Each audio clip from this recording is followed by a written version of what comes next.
La machine, Monsieur Xavier, Monsieur le Président, toujours, parce que tu as quand même été président de la Fédération française. Hein, 5 ans, 6 ans. Hein. Quelle année, Rodini?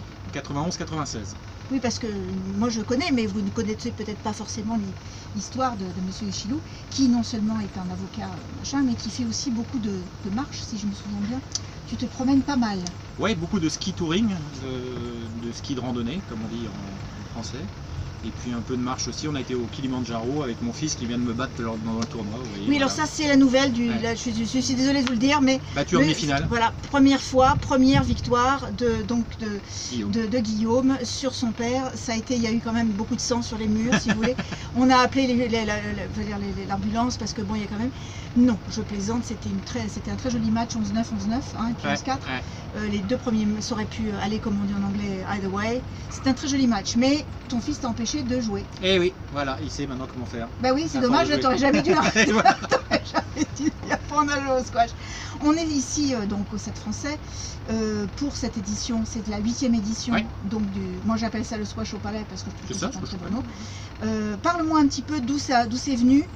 Et comment tu organises la Alors c'était il y a 8-9 ans maintenant, on a eu l'idée à plusieurs de créer une section squash au Palais de Justice de Paris, on l'a appelé Squash au Palais, et de créer à l'époque ce qui était un championnat de France de squash. Il y a eu une seule édition, parce qu'après c'était compliqué, seule la fédération peut délivrer un titre de champion de France. Elle nous l'avait accordé sur une année.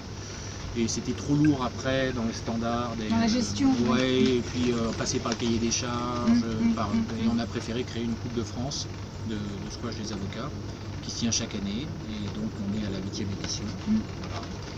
Et l'année dernière, l'année prochaine, comme je te l'ai dit, la bâtonnière de Paris et le vice-bâtonnier souhaitent créer les Bar Games, donc les Jeux internationaux, un peu comme les Jeux Olympiques avec plusieurs sports, et j'espère que le squash en fera partie, mais c'est bien parti. Comme diraient mes copains égyptiens, alhamdoulilah, hein, voilà. Enfin une bonne nouvelle. Qu'est-ce que tu retires de cet événement, toi, puisque ça fait quand même 8 ans, c'est que tu as quand même... C'est pas pour l'argent, hein, non, vu que c'est toi qui sponsorise tout ça, etc., avec l'aide de tes partenaires qui sont très souvent des amis. Donc, qu'est-ce que tu en retires? Qu'est-ce que tu... Bah, c'est un bon moment, c'est un moment de confraternité avec des gens qui ont envie d'être avec nous sur le court. Tu as vu, ça se passe dans une très bonne ambiance. On a des grands joueurs qui nous ont fait le plaisir pendant 2-3 années. On a eu l'année dernière Rodolphe Bigot qui était en équipe de France quand même, qui est 2-3 fois, qui ont fait jouer tout le monde et on crée beaucoup d'amitié, friendship comme on dit en anglais, hein. Et c'est ça le principal, c'est de créer un événement intéressant où les confrères viennent, s'amusent sans se prendre trop la tête et se font plaisir à jouer au squash. Si tu avais un mot de la fin, c'est-à-dire quel est ton meilleur souvenir de cet événement, qu'est-ce que tu redirais? Qu'est-ce que je redirais? Les meilleurs souvenirs, c'est souvent des souvenirs de squash, c'est des balles de match qu'on sauve, c'est des matchs qu'on gagne. Personnellement, l'année dernière, je te rappelle, j'ai vu des matchs avec des bons amis avec lesquels on s'est croisés pendant des années, mais un notamment Marc Flasselière avec qui j'avais pas joué depuis 30 ans, et puis ça s'est fini avec balle de match pour lui, balle de match pour moi, donc ça c'est des super souvenirs. Et puis de voir, comme je te disais tout à l'heure, de voir encore du haut niveau, parce que de voir Rodolphe Bigot jouer au squash et voir ce qu'il fait encore, c'est quand même assez magique. Et toi, au niveau personnel, ce que tu as vécu au niveau, que ce soit en tant que président, par exemple, je me souviens, tu m'avais parlé d'une anecdote avec quand l'Australie avait gagné les droits de faire jouer les Jeux Olympiques, que dans l'avion, vous aviez ouvert le champagne en pensant que ça y est, le squash était olympique. Donc des moments comme ça où ça monte très haut puis ça redescend très vite malheureusement. Qu'est-ce que tu retiendrais comme meilleur moment de ta carrière aussi bien de joueur de squash ou de président? De quoi tu es le plus fier? Moi, personnellement, toi. Pour moi, c'est le championnat de France plus de 40 que je gagne en 2003.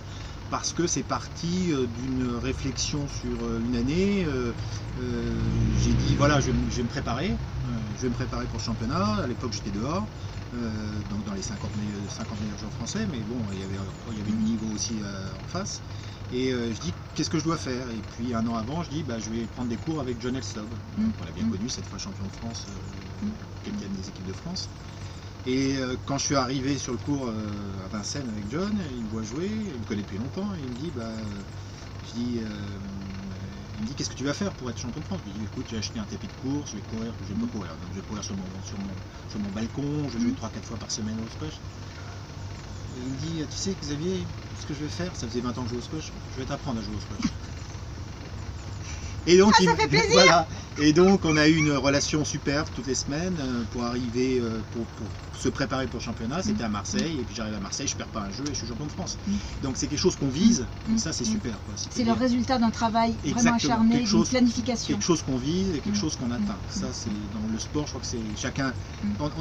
Dans le ski touring, le ski de rando, il y a une belle phrase que disent les montagnards, à chacun son Everest. Et bien c'est exactement la même chose, on a tous ces objectifs, mais la plus grande chose c'est de viser quelque chose qui nous dépasse un peu et de l'atteindre.